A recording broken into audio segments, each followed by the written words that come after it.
બેસી જાય આપણે હામ આગળ. હા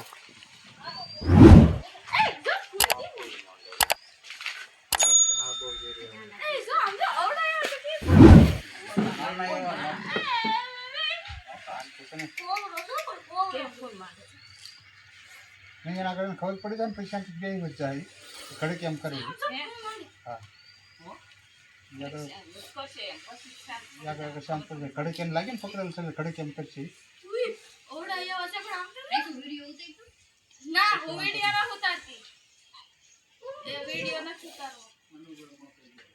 હા મારા યુટ્યુબમાં આવે છે. પરેશ મારા ફોન આવેલો મને અંદાજ આવ્યો કે ઘા ભેગો મગજ ના કઈક હોય છે તો જ ફોન આવ્યો, નકર મારો ફોન આવે નહીં. મેં કીધું તો નાનો હતો. હા મોટો હતો, હાથ નાનો હતો.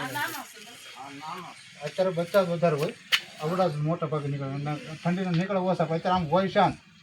આજે ઉનાળામાં ચોમાસામાં જેમ હેરાન કરે ને એમ અત્યારે ઓલે જેમ કઈ હોય નહીં. આ કોબરા નો ભાગ બીજા ઓલા જ્યાં પડકા જેવા આવે ને બીજા એ ભાગી જાય ઘા ભેગા. આ ઓછા ભાગ, આ શાંત હોય. આ ભાગ ઓછો કરે.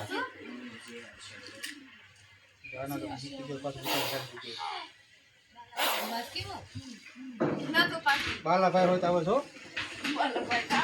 ગાડી બતાવી થઈ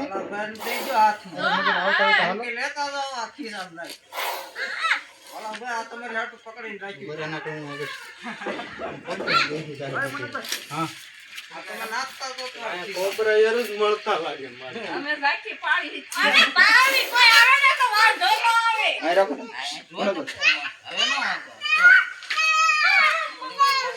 મૂકી દીધા જો હું છે હું નહીં એમ આના અનુભવ તમે રહેવા દો ને. વાહ મારું તોરે કાયમ નો છે તમને ખબર કે આ વસ્તુ. મિત્રો આપણે હમણાં વાંસવાડા ગામેથી એક આપણે મહારાજની મઢીમાંથી આપણે કેન્ડિયન સ્પેક્ટિકલ કોબરાનું બચ્ચું આપણે પકડ્યું છે. એ સાપને અત્યારે આપણે ફોરેસ્ટ એરિયાની અંદર આપણે રિલીઝ કરવા માટે આવ્યા છીએ. અહીંયા મોટી નદી છે અને આજુબાજુ જંગલ વિસ્તાર છે, એટલે અહીંયા કોઈ પણ જાતની તકલીફ પડે એમ છે નહીં સાપને. અને અહીંયાનો ખોરાક મળી રહે, પાણી મળી રહે એવું છે. અત્યારે આપણે સાપને રિલીઝ કરવાના છીએ અને આ સાપ વિશે હું તમને થોડીક માહિતી આપું. આપણે હાલો સાપને જોઈએ. આપણે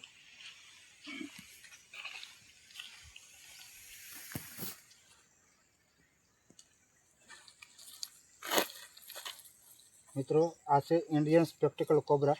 આપણે ઘણા ખરા વિડીયોમાં આપણે ઘણી ખરી માહિતી આ સાપ વિશે આપણે આપી જ છે અને બધાને ખ્યાલ જ છે આ સાપ વિશે જાણો જ છો. પણ અત્યારે શિયાળાના સમયમાં આ સાપ શાંત વધારે હોય, બહુ અગ્રેસિવ ઓછા હોય. પરંતુ આ સાપ અચાનક એને ખોરાકની શોધમાં આવી ગયો હોય તો આ સાપને રિલીઝ કરવા માટે આવ્યા છે અને આ સાપને આપણે શાંત કરવાની કોશિશ કરીએ. તમે જોઈ શકો છો મિત્રો કે આ સાપ અત્યારે કેટલો અગ્રેસિવ છે. આ સાપને આપણે કોઈ બધાની તકલીફ નથી પહોંચાડવાની, પરંતુ થોડીક માહિતી આપવા માટે થઈને આપણે આ સાપને ઘડીક રાખ્યો છે. ઘણા અમુક લોકોને પાછળ સાપની પાછળ નિશાન ભાળે, ફળની પાછળ. આની પાછળ નિશાન નથી તો આને કોમન કોબરા કહીએ શકાય. નિશાન હોય તો એનો સ્પેક્ટિકલ કોબરા કહી શકાય. જે નિશાન આવે છે ને એને સ્પેક્ટિકલ ઇંગ્લિશમાં કહેવામાં આવે છે. એટલે આ સાપને આપણે કોઈ જાતની તકલીફ નથી પહોંચાડવાની, પરંતુ આપણે બતાવવાની કોશિશ કરી છે. અત્યારે આ ગુસ્સામાં પૂરેપૂરો છે.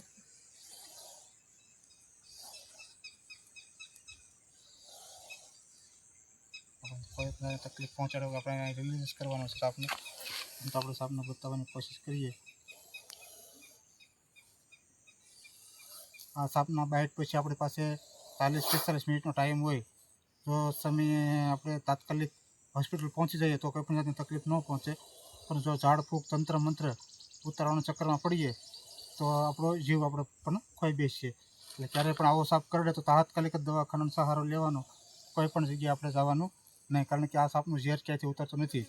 આ સાપની અંદર ન્યુરોટોક્સિન નામનું ઝેર આવે છે, અને એ ઝેર એટલું ઘાતક હોય છે કે આપણે જ્યાં કવડ્યું હોય ત્યાંથી પણ ડાયરેક્ટ આપણી મગજ ઉપર અસર કરે છે. આ આવે છે ફૂલ ઝેરી સાપ છે, ઇન્ડિયન સ્પેક્ટિકલ કોબરા કહેવાય. આ સાપને હેરાન કર્યા વગર આપણે એને છોડવાનો છે, પરંતુ માહિતી આપવા માટે આપણે આ સાપને થોડી વાર આપણે થોભાવી રાખીએ છીએ સાપને.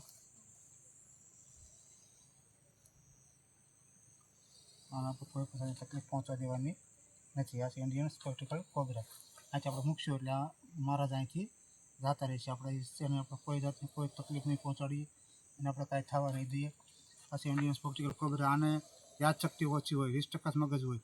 એને જ્યાં ખતરો મહેસૂસ થાય ને ફાંડ માંડીને ઊભો રહે. એને એમ લાગે મારે ખતરો ઓલો થાય છે, ત્યાં ઊભો રહે. તમે જોઈ શકો અત્યારે એના આનથી થેલીનો ડર છે, તો એને સામે જોવે છે.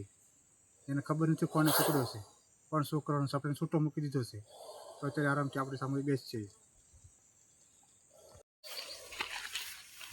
નજીક કરો.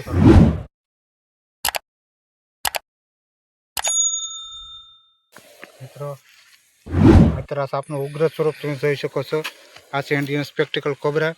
આપણે એને રિલીઝ કરવા માટે આવ્યા છીએ, અને કોઈ પણ જાતની તકલીફ નથી પહોંચવા દેવાની. અને આ સાપને આપણે અહીંયાથી રિલીઝ કરવાના છીએ, જેથી કરીને એ સાપ અહીંયા આરામથી રહી શકશે અને જઈ શકશે.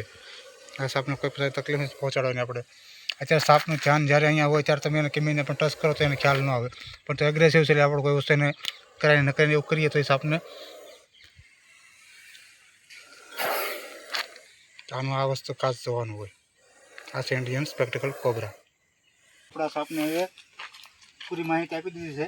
તો આ સાપને હવે આપણે અહીંયા પાણી વિસ્તાર તો અહીંયા આપણે રિલીઝ કરીએ છીએ, જેથી કરીને એને પ્રાકૃતિક વાતાવરણની અંદર આરામથી અહીંયા રહી શકે અને કોઈ પણ જાતની તકલીફ ન પહોંચી શકે. આપણે મૂકો નથી, જેથી કરીને જતો રહેશે, એનો ખોરાક મળશે અને અહીંયા આરામથી રહી શકશે અને અહીંયા આરામથી રહી શકશે. તો આપણા સાપને અહીંયા રિલીઝ કરી રહ્યા છીએ, એટલે પોતાના પ્રાકૃતિક વાતાવરણમાં આરામથી રહી શકશે.